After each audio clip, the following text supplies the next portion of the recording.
Good morning. Today is Thursday, the 7th of Tammuz, and the 17th rather, of June. It's June 17th. We are studying the entire Talmud, one page, one line at a time. Presently, Meseches Shabbos, the tail end of chapter 5. We are on page Nun Vav Amud Beis, that's 56b. The Ezer Hashem today, or no later than tomorrow, we will conclude this parak and jump into a new parak.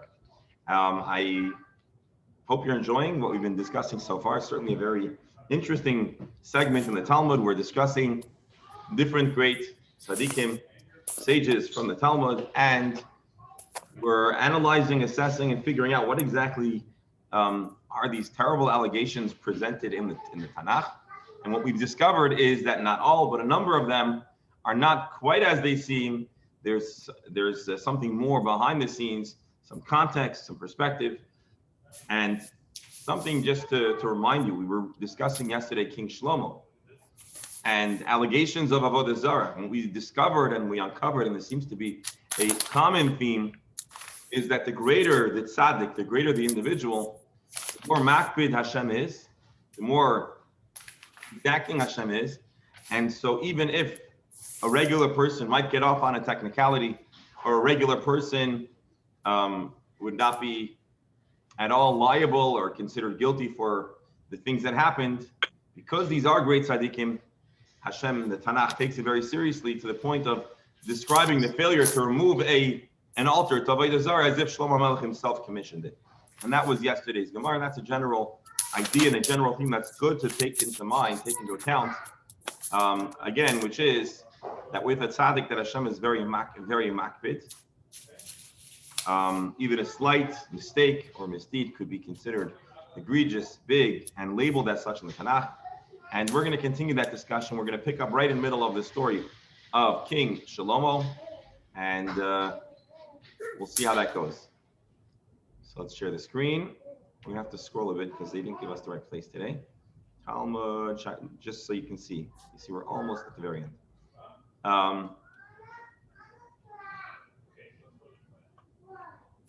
Again, there's a good chance we'll finish this today. All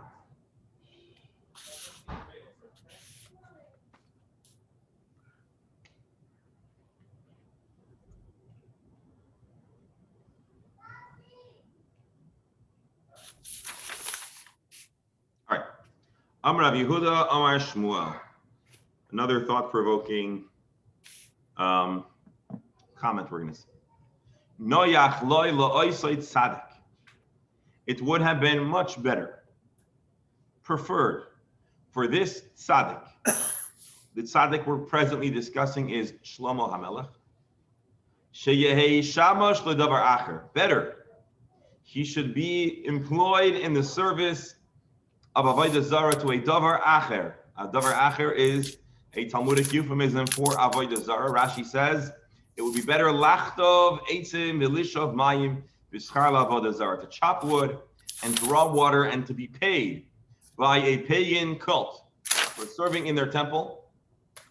Ve'al yikasa by v'yasar rabbeinu Hashem, to avoid a statement in the Tanakh that says he did that which was evil in Hashem's eyes, and it meant his failure to protest against the construction of altars to Avodah Zarah. Rashi v'yikasa b'davar acher lamedcha shekasha ha'toichecha b'mi shebiyadei limchais. We see that Hashem can be very harsh, very demanding for someone who has the opportunity to intervene and give toichecha, to admonish his fellow man, and fails to do so. Amar Rav Yehuda, Amar Shmuel, further along the subject of Shlomo HaMelech. V'shah shenasa Shlomo et bat Paro, the time, the night, or not the night, the day, the time that Shlomo HaMelech married the daughter of Paro, which is well known. She brought along, when she moved in, she took along 1,000 different types of musical instruments. And she showed him, our point is, this is the beat, this Avodah Zarah, and this is the tune for this Avodah Zarah. Our point is, and it sounds like he didn't want to blow up the marriage before it started, and so Shlomo HaMelech did not shut it down. Now hold on, let's go back just for a moment.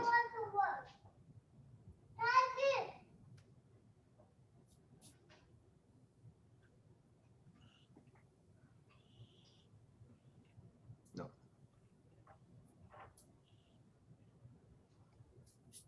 What's the story? So we know that Shlomo HaMelech famously took many, many wives.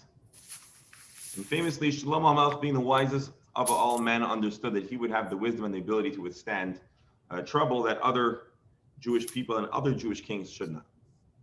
But he wants to understand what's the deal with this music. So the Ben Yoyada says the reason why Shlomo HaMelech had 1,000 wives was in order to combat what's referred to as klipas noiga, a certain type of impure spirit that's more neutral in nature.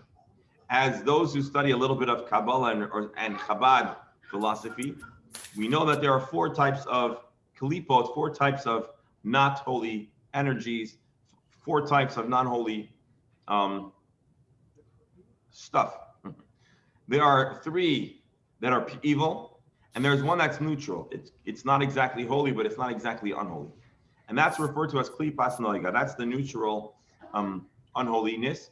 And he wanted to transform noiga, which was neutral, and make it entirely holy. And he had a Kabbalistic method that he was hoping to have 300 women, 300 wives to correspond to the 3 forms of impurity. And then he had another 700. And basically, Kabbalistically, there was a lot of significance in what he was attempting to do. However, unfortunately, what he was attempting to do by elevating klipa, elevating impurity, was a mistake, because this is something that will happen when Mashiach comes. And this is actually a deeper meaning of a line quoted by Shlomo HaMelech in the book of Koheles. He said, Amarti echakma v'hirachaika mimeni. I thought I'll be smart, but really it's impossible. And I believe this is a quote from another sefer. So basically, Shlomo HaMelech had a concept. He had a plan that made sense. It was valiant and wonderful, but inopportune. It was the wrong time. And so this verse, Marti Echakma, alludes to the number of 1,000 with some kind of gematria formula that's beyond my pay grade. Now that we understand that the number 1,000 was very important in the world of Shlomo HaMelech, we now understand what it means that she brought in 1,000 musical instruments.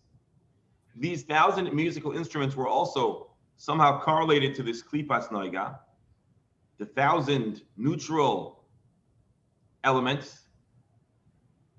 And Shlomo HaMelech thought that with allowing this music to be played, he would elevate the music and turn it holy.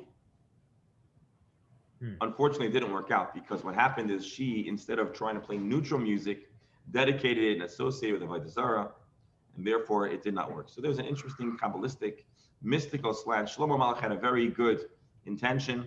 He, of course, didn't intend to do Avodah Zarah.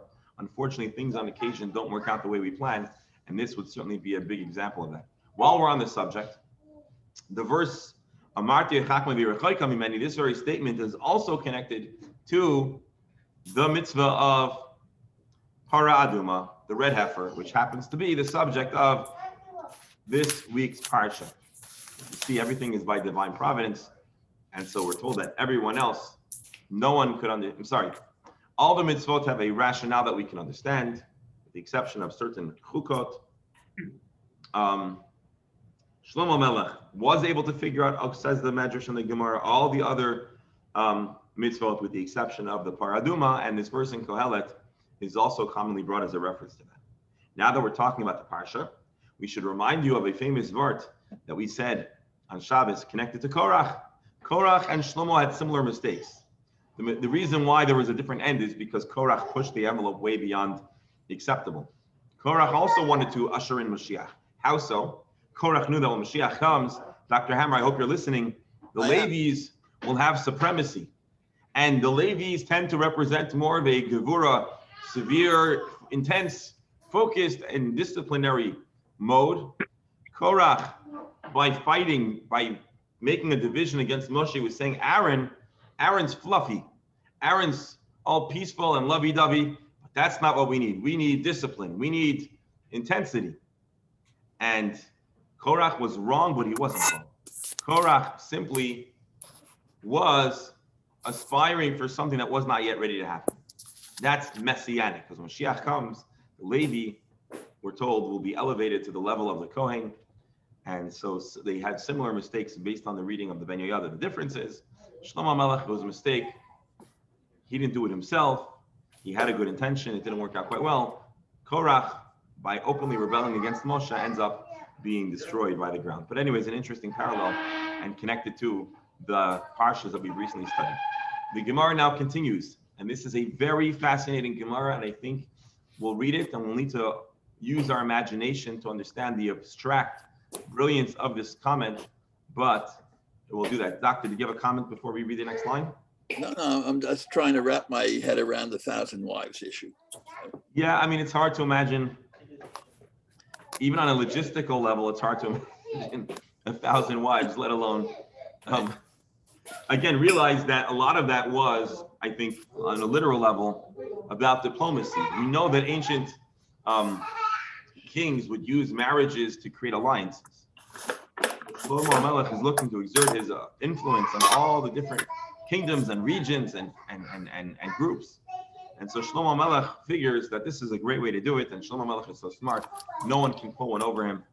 And it worked out well for a bit, but there were some unintended and regretful consequences, including the story of Bat Paro. We're not done talking about Bat Paro, the daughter of Paro. Again, this is a famous union, a famous marriage, and we'll see some more. Amar Rav Yehuda Amar Shmuel, the son of Yehuda Shmuel, said, "V'sha'a shenaso Shlomo bat Paro." The moment that King Solomon married the daughter of Paro, bad. This was this planting of a seed of all different types of trouble for the Jewish people. Yorad Gabriel, the angel Gabriel, came down from heaven. V'no'at kana bayam, and he stuck a single reed in the sea. He planted a reed in the sea. V'ala bo sirton, and slowly it started gathering earth. V'alav nivna krach gadol shel Romi, and this ends up becoming the peninsula of Italy, or more precisely, this becomes the location of Rome. Let's read Rashi, and then let's try to understand what it's trying to say. Rashi. Sirton midbakbo. The way it is sometimes you place something in the water, and it starts to build up and collect earth.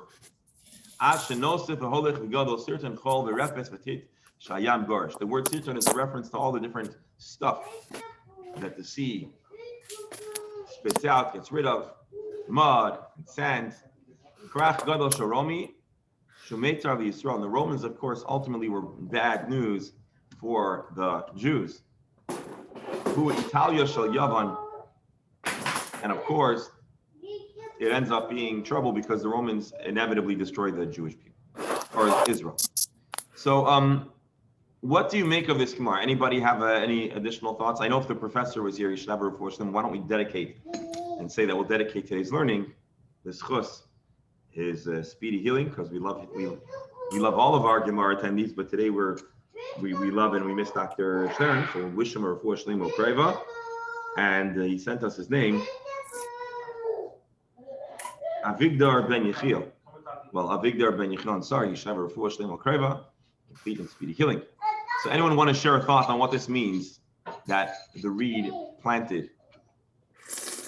So I'm not certain that you're supposed to take this exactly literally, but what we're meant to understand is that there is a distant but a relevant cause and effect between Egypt and Rome. And I think if those, and then we're going to see the Ben Yehoyada, who gives it a little bit more of a spiritual sense. But those who know a little bit about history know that what happens is Israel becomes influenced by,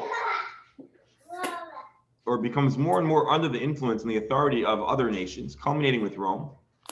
You know that Rome, and before Rome, the Greek Empire had a very interesting and important connection to Egypt, right? Famously, Egypt comes under Roman rule. I think that's where we have Cleopatra, and right, and it was Mark Antony, and so if we think about it a little more broadly, historically there is a correlation between Israel and Egypt becoming intertwined.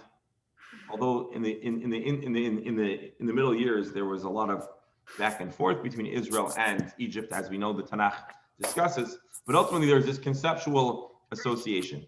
And more importantly, there is a spiritual association. Shlomo's small mistake had a ripple effect, which eventually leads to the terrible degradation of the Jewish morality and spirituality to the point where it warrants destruction.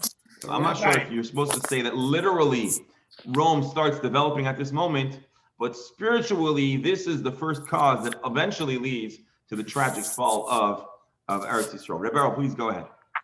But Rome already existed. I'm trying to. So that's what I just tried. That's what I tried to explain. Obviously, I didn't explain myself well enough. We're not saying that Rome existed or didn't exist. We're saying the threat that Rome presented to Israel, and the fact that Israel eventually becomes invaded by Rome and destroyed by Rome, the first cause, the first step in the degradation of Israel's moral standing, and the first step in a spiritual journey that leads to Israel warranting destruction by Rome, was the moment that Shlomo HaMelech brought in this foreign influence and this not entirely devoted to Hashem wife, the daughter of Paro. That's how I understand it. Rebberal, maybe the message is also from a very small reed. You can end up with a major disaster. Well, that's the point. One small deed. It's like we talked about, right? The butterfly who flaps his wings and it turns into a tsunami across the globe. So the idea is that a small act or an act can have unintended consequences. I believe here the unintended consequences are a spiritual snowball effect. That's what I believe. Let's see the Ben Yoyada. I didn't read it before, but he actually, when I looked at it and I saw he was saying the same thing, I decided to hold. Literally, we're not talking that literally like Beryl. This is your question. We're not saying that literally Rome developed over a reed. If we do enough excavating in Rome, we'll find a single reed. No. This is a parable, an analogy. Now, why the details of the analogy? We find on occasion that Egypt could be referred to with the word kana. As we see in the book of Kings, it's a criticism for the Jewish people at a certain point that were confident in an alliance with Egypt. And he calls it, they were leaning on the pillar. We refer to Egypt as a reed. Another time, when Pharaoh has a dream, we find this word kana again and again. Interesting.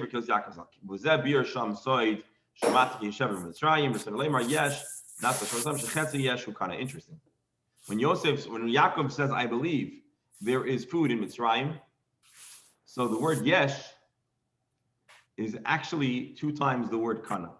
So we see there's a lot of deep gematria and mystical associations between this word and Egypt.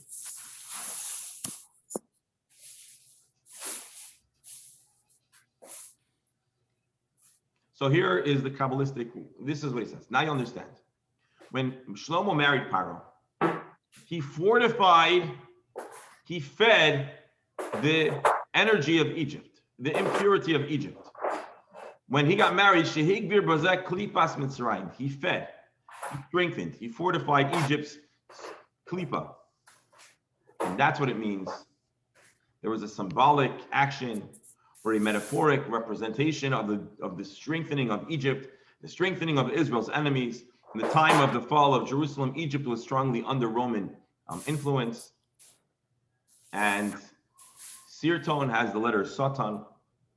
Hashem's anger was slowly channeled towards the Jewish people. And that's what it means that eventually Israel falls as a result of this event.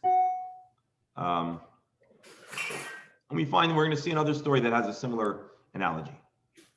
In Masni Satana, we have another similar teaching that says, Oisei Hayom, Shehichnis Yiravam Shnei Eglei Zav, the very day that Yeravam ben Nevat built two statues. The two statues, as you recall from yesterday, were created with the intention of preventing Jews from going up to Jerusalem. He placed one statue Echad beBeis Kel, the Echad beDan, one in Beis El, and one in the region of Dan. Nivnet Tzarif Echad, a small corresponding hut was built. V'zeh Italia Shel Yavan, and this is the beginning of the development of Greece. And we have to understand the same analogy. As a result of this devastatingly impactful act that leads to the degradation of the Jewish and Israel's moral character and quality. At that moment, the moment of this big, terrible, devastating spiritual mistake slowly feeds the forces that will eventually take Israel down. Rabbi, Yes. there's something I'm not getting straight here.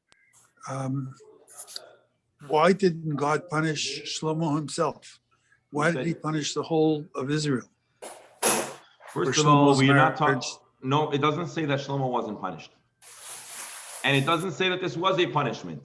The Gemara here is understanding that sometimes there are unintended consequences. So, for example, think about it this way. I'm trying to think of the right analogy. You know, the day you moved,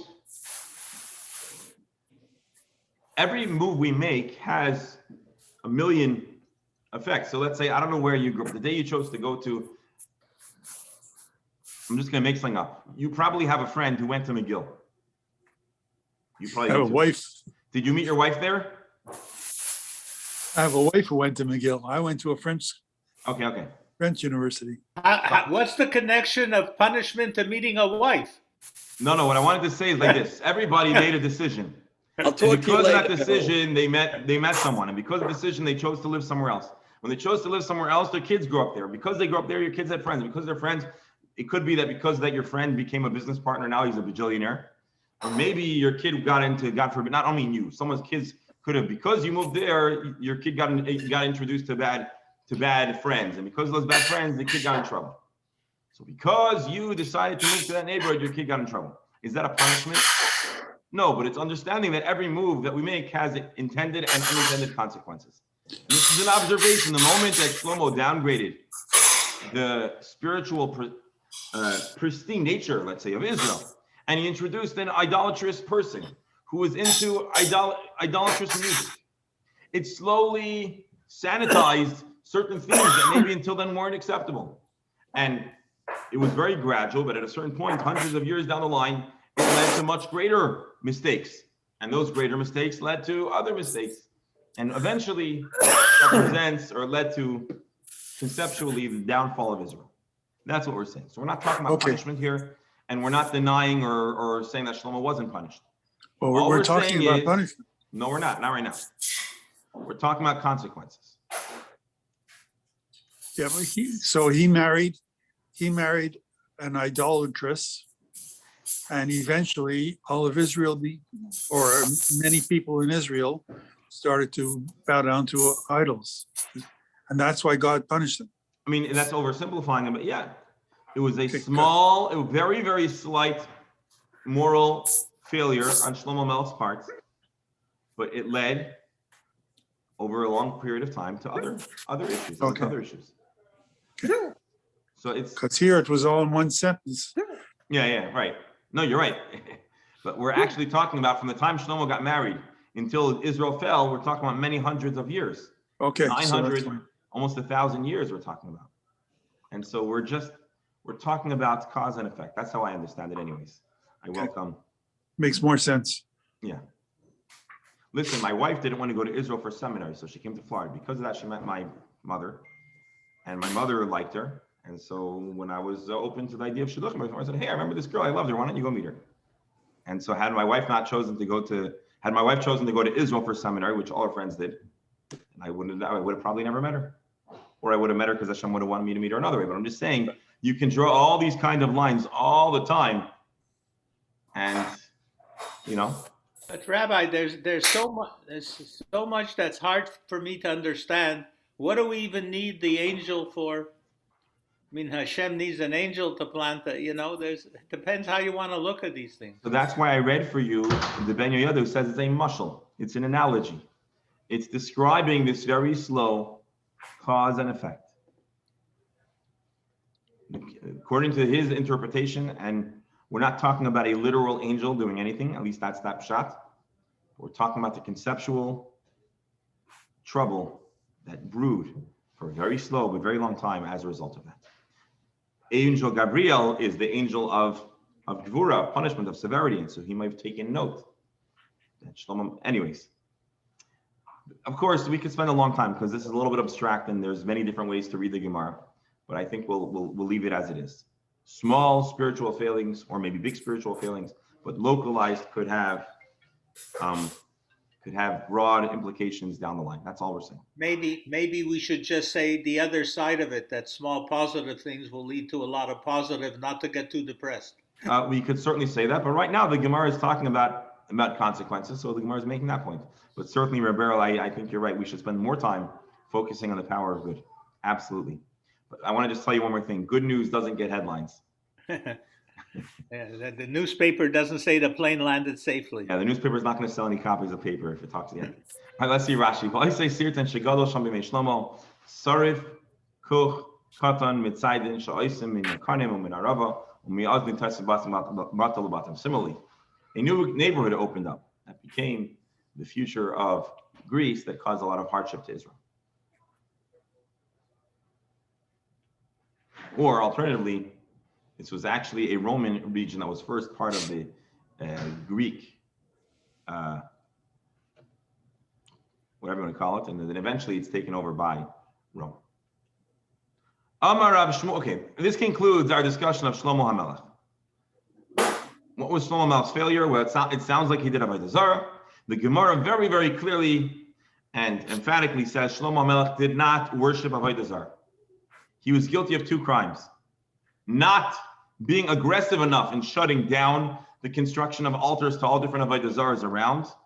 And another mistake was the wives that he brought in. Some of them were not entirely as sincere as he thought they were, including the Bat Paro, the daughter of Paro, who introduced negative Avodah Zarah-like music, and he didn't protest. Now, I want to just, now that we're reading the words, if we'll read the words literally, she was playing different music and said, oh, this is the music that's played by Avodah Zarah. She wasn't saying, I'm hereby dedicating this song to my favorite idol. She wasn't saying that. She was giving him a sampling of the culture from where she came from. So she said, yeah, you'll hear this music, this instrument you'll hear in the temple X. So it's not even like she was doing Avodah Zarah. But when you're a tzaddik like Shlomo HaMelech, to even have your wife reference Avodah Zarah, that's already not good. Not for the Gemara. Masnisa Tana, another brayso tells us follows. No, we did already. Amar Rabbi Shmuel bar Nachmani bar Yonasan. Now we're going to talk about another tzaddik. Kala Omer Yoshiyahu Chata. Whoever says that King Yoshiyahu sinned, Elatoa, that would also be a mistake. What would be the sin? He did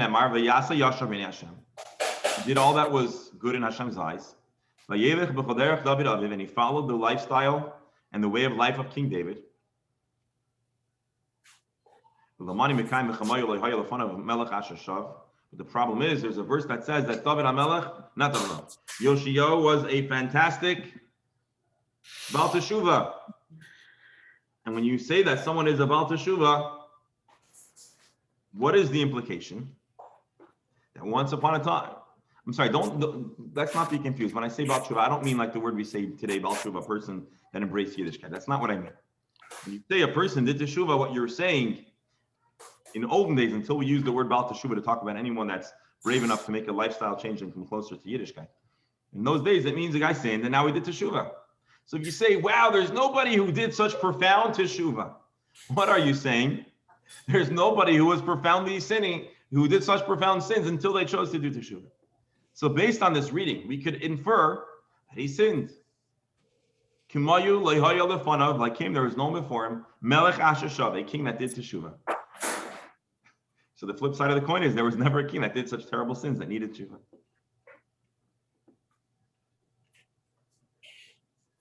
Malachim Beis. If this helps here, Rabbi Steindl says it. Yoshio returned to the Lord. Apparently, in his early days, he was a sinner. Then he returned to Hashem. So, what was his mistake? What was his shortcoming? So, you know the story of Melech Yoshio? All of the kings in the house of David were killed out, with the exclusion of Yoshio, who was saved and raised by. He was hidden in the temple and raised by the Kohen Gadol. And he takes over as king at a young age, as a child.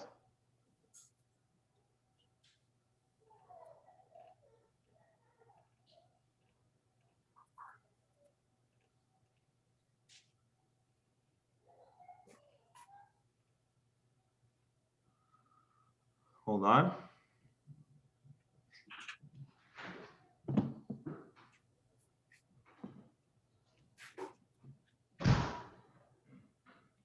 So you had King Menashe, who has a son, Ammon.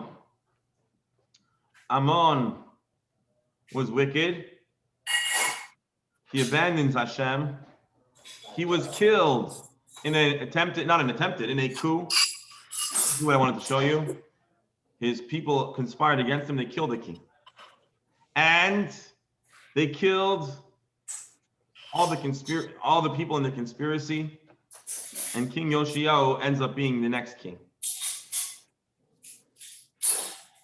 Then it says that when he was 8 years old, he became the king, and he was the king for 31 years. Think about it. This king had a long rule, and he died based on this math at 39 years old. And they say he sinned when he was young? So hold on. Yeah, that's our question. So the verse says he did Vayasa Yashar Ben Hashem. This is the verse quoted by the Gemara, in the Gemara. He did that which Hashem loved. His grandfather was King Menashe, a very, very wicked king. His great-grandfather was King Chizkiyahu, one of the most righteous kings. So when it comes to the Malchei Yehuda, the kings of Judah, it's complicated. Some of his grandparents were very righteous, others very much not so. Then it says, it describes a grand project to repair, restore, and upgrade the Beis HaMikdash, to upgrade Eretz Yisrael. He did wonderful stuff. This is the famous, well, I'm not even going to go there now. We'll discuss it another time. But the verse that I want to show you now is the next chapter. The next chapter says,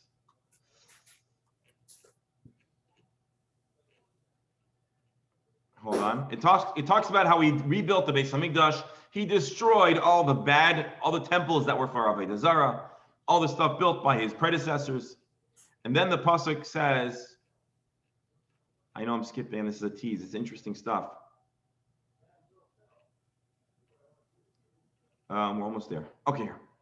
Kumayu Lehaya. Like him, there was never like him before. Melech Asher Shav Hashem, B'chol Levav, a king who returned to Hashem with all his heart, B'chol Nafshe, with all his might, with all his soul, B'chol Ma'ideh, with his might. B'chol Teres Moshe, he followed the Torah of Moshe. V'achrav Lekam Kumayu, and there was never a king like him. So this verse, all in all, is to recap a beautiful compliment. He destroyed Avodah Zarah, and he rebuilt the Beis HaMikdash. He restored the Torah to its honorable place. So what's wrong? But of course, the Gemara says, Shashav, he did Shuvah. So you mean he was about to Shuvah? What sin did he do exactly, huh? So you're getting ready for some really juicy gossip. Let's take a look. What sins he might have done. Remember, he became a king at 8 years old. So here's what he did wrong. According to the Gemara, Shekol din shedon miben shmoina ad shmoina esrei ichsir lan. Here's his mistake. He was the king at 8 years old. Kings have the ability to judge. But what kind of judge are you going to be if you're 8 years old? And so he had teshuvah to do for the judgments he made in his first 10 years of his reign when he really should not have been judging. And so he went over the record of all of his judgments and he returned whatever money or items were taken from a plaintiff that lost in these in these proceedings that he really should not have been. He should not have been a king. So now you're thinking, and the Gemara is going to think the same thing. Hold on. So you're saying that 10 years ago or 20 years ago you won a court case, and you now got an extra $500, and so the king's going to come to you 20 years later and take away those $500 because he regrets having adjudicated the case as he did. Shema Timer Natal Mizav Nasan Lazeh, you think he took the money from the winning side? No. He paid off those who lost in his court hearings and court cases until he was 18. What happened when he was 18? Why, when he's 18, is he finally qualified to be a judge? Rashi says, because the story the Tanakh tells us, it's an interesting story worthy of a lot of deep reading and analysis, but not for now. But suffice it to say, the people in Israel before him were so perverse, so wicked, that most of the people forgot the Torah, and they even didn't have a lot of Torah scrolls. Because if you're King Menashe, and you're serving Avodah Zarah, or you're King Ammon, who's serving Avodah Zarah, and going everything against Hashem, and there's only a few prophets screaming in the wind, well, they weren't exactly preserving the Torah scrolls. And so at 18, he was finally re-exposed to the Torah that had been on ice and hiding for a long time. And he looked in the Torah and he realized that some of the rules that he judged were not in accordance to the Torah.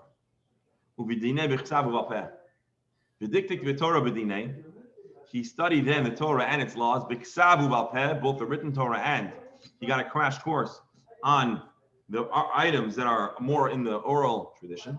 The Haven, Shema Torah B'dina, he understood that he may have made a mistake. So basically, he didn't steal from one and give to the other. He paid out of his own pocket. So he did tshuva. He tried to undo the damage of judging in an unfair or unqualified manner, and he restored justice by paying out. That's a beautiful teshuva. And this is the opinion of Rabbi Yonasan and Shmuel Bar Nachmani. But not everybody agrees.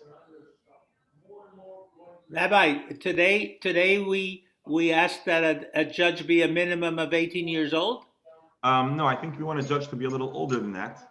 Yeah, I thought so too. So that's why Rashi, although others I think say differently, Rashi says 18 is not an age, but it's the time that he actually got to study up. He got his law degree. Okay. So, until he got his law degree, or I don't know if a law degree makes you able to be a judge. Didn't pass the bar the first time. Speaking of passing the bar, Rabbi, how old did you have to be to drink in those days? I think you had to at least be out of diapers. No, I'm kidding. But you want to see something interesting? Rashi says that it had to do with his discovery of the Torah. But other commentaries, although I can't find them here, and the Shulchan Aruch says, there is an opinion that says that the right age for judging is 18. And why is that?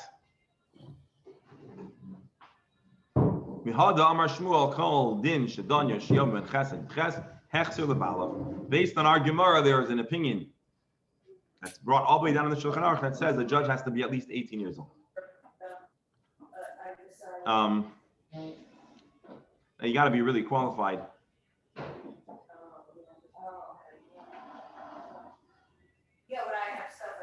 Anyways, okay, so there you have it. So although Rashi doesn't seem to say that, there are many halachic opinions that infer from here you got to be 18. Yes. Upliga de Rav. Rav disagrees. Dama Rav. We'll see how this is a disagreement. Oh, I'm sorry, here. Because Shmuel says that Yoshiyahu never sinned. What was his sin? In his youth, he judged when he shouldn't have judged, which is not great, but it's not a sin like you were imagining. You were getting ready for some kind of salacious report of the kind of crimes that he was doing. He was throwing some kind of party in the king's palace that was not Jewishly oriented. You were imagining some kind of crazy thing. No. So when you heard that all he did is that he regretted some of the judgments he made and he paid back, that's not so juicy or exciting. Rav disagrees and says, no, Yoshiyahu did sin. How do we see that? Amar Rav.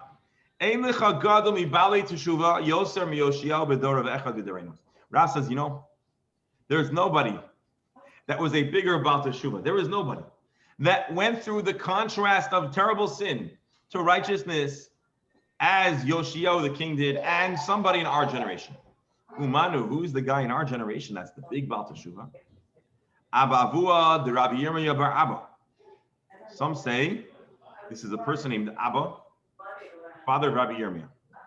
V'amila, achua de Abba, avua de Bar Yirmiyah bar Abba. The Amar Mar, Rabbi Abba, v'achva, ache Abba. Alternatively, this could have been Acha, the brother of Abba. So there's a guy, either Abba or Abba's brother, who was a famous Baal Teshuvah.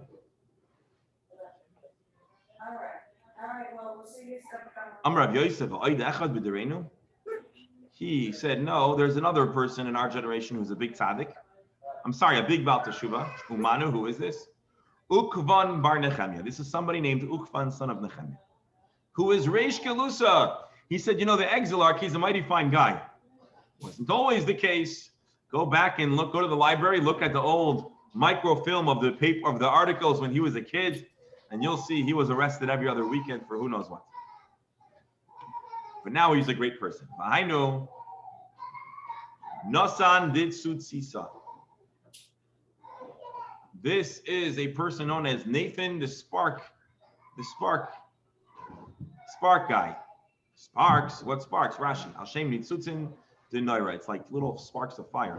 Shamalach pasha das yadai v'kibol tshuvase. When he was doing teshuva, metaphorically, an angel stuck out his hand to accept it.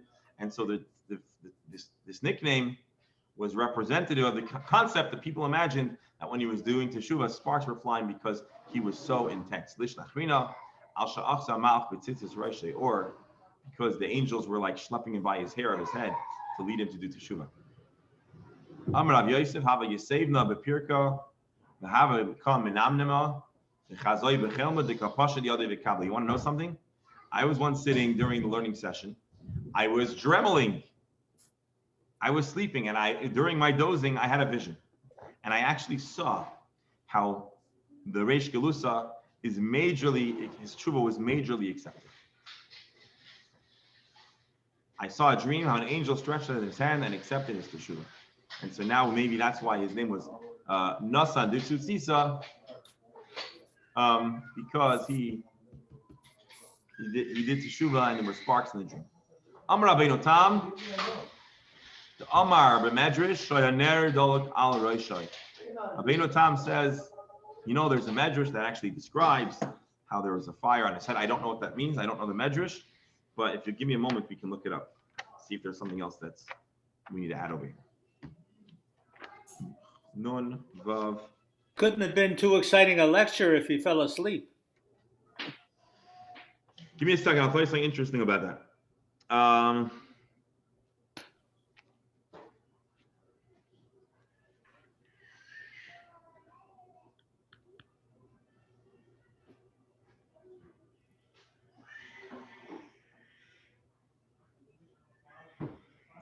Yeah, there's some medrash. There's this miraculous light that was like over his head, indicating great teshuva. I think it was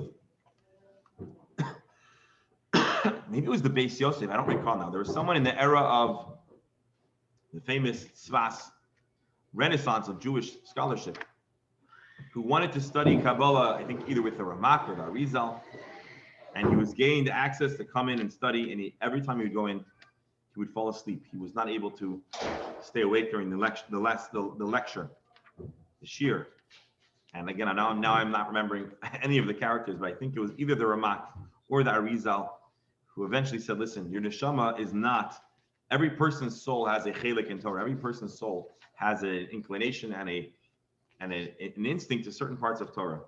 And what's evident is that your part of Torah is not this deep esoteric part. You need to be more in the halachic realm. So I may have gotten all the details wrong, but that's the story. So the idea that someone could fall asleep in a shir, either the shir is not interesting, or maybe you just don't have a knack for that genre of Jewish scholarship. You can't all, what do they say, the master of, jack of all trades, master of none? I want to hear a yeshiva student use that excuse to his Rebbe. I never used it, but I should have. I'm sure it's been used. And I'm sure it not accepted. Or the rabbi said, okay, then stop coming to my class. You don't think you can?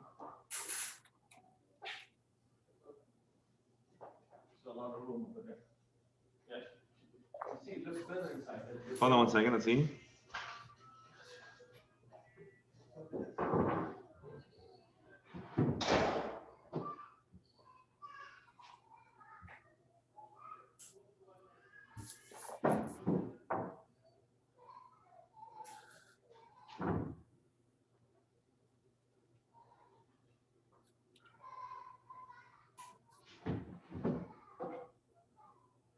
All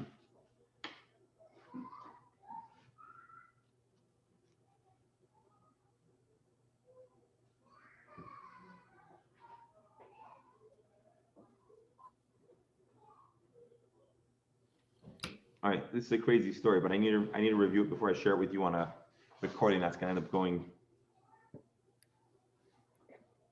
Okay, long story short, there's a sefer, a collection of stories from Rab Nissim Goin, who brings a story that says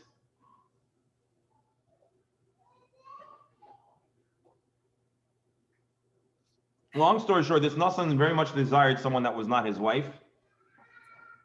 And the husband of this wife, Chana, had great debts. And he actually asked his wife unfortunately, to give in to Nassan's desires so that at least their debts will be wiped clean.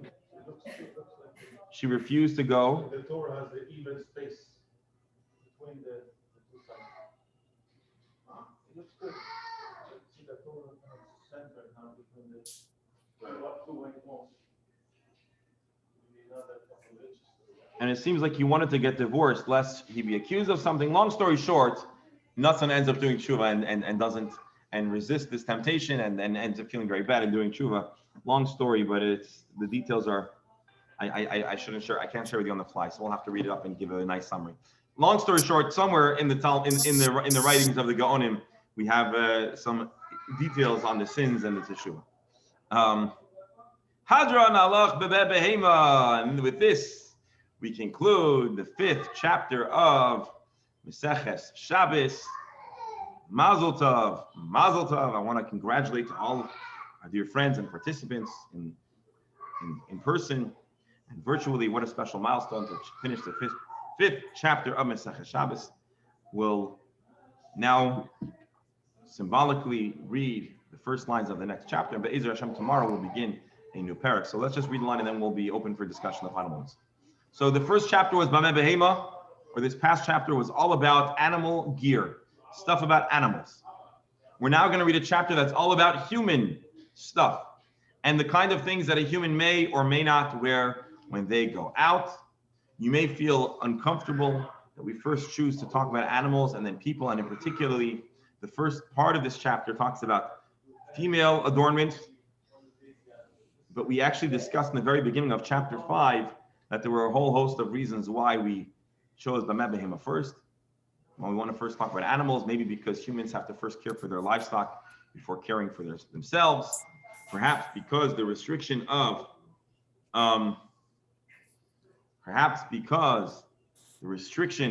one's animals is actually more intense. It's biblical, whereas most of the restrictions of a human is more rabbinic in nature. For whatever the reason, we're now going to start the next chapter that's about human stuff. What are the items that a woman may carry or wear on Shabbos, and what are the items that they may not wear out into the public domain? Rashi. In other words, what are the items that have a tachshit, that are an adornment, jewelry, v'loy mas, and it's not considered carrying? In addition, there are also items that, although technically they are a tachshit, the rabbi still discouraged the wearing of these items, lest they be removed and shown to a fellow friend. Because anything that's going to come up very easy, we are concerned that a person will inadvertently and mistakenly carry in the public domain, and Chachamim take their role very seriously about preventing and discouraging carrying on Shabbos. We're going to read this line just to tease, and then we're going to pause here. A woman shouldn't go out with strings of wool, strings of flax, nor with a kind of headband, nor should a woman go to the mikveh when they have to with these items on, until they are loosened. Rashi says that these strands were Shekulat Bamsara, they were meant to be like highlights. Is that what we'd call them today? Meant to decorate and do up her hair, and they were interwoven in her hair. The Gemara is going to discuss much more at length what they are, what they were for, and how they were done. Let's pause here. Tomorrow we'll start again from the top. But again, Mazel Tov, thank you all for being here for the ride. And we're now again starting chapter 6, and we will also turn the page to 57a. Big milestone in our journey through the entire Talmud, one page, one line at a time. Mazel Tov, and thank you all. It's we who thanks you. We're about halfway.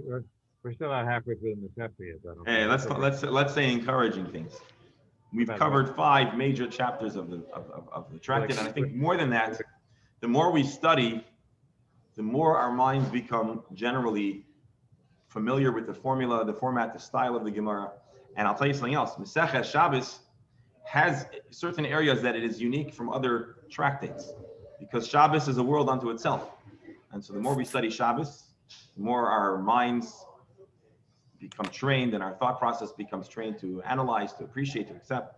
And of course, ultimately, this does and will lead to an enhancement of our Shabbos observance as we become aware of different issues that may or may not be a concern on Shabbos. Dr. Hammer, b'vakasha. Yeah, just you said Hadron, and on Sunday I had the pleasure of being on Zoom to listen to my great niece's graduation from Brewery High School in Elizabeth, New Jersey, and the valedictorian gave a Dvar Torah on Hadron, which is very, sometime in the future we could talk about what it really means and why we say it, and then read it in English, and a lot of interesting thoughts coming out of that. Beautiful, thank you, and Mazel Tov on the graduation. Right, thank you. So let's just close out. We'll mention our dear friend Avigdor. Who remembers Avigdor Ben? You said Yechiel. I don't know his mother's name. Avigdor Ben Yechiel, right? Avigdor Ben Sar. Give him back his eyesight so we can regain his insights. Eyesight. Have a wonderful day. Thank you all. Thank you.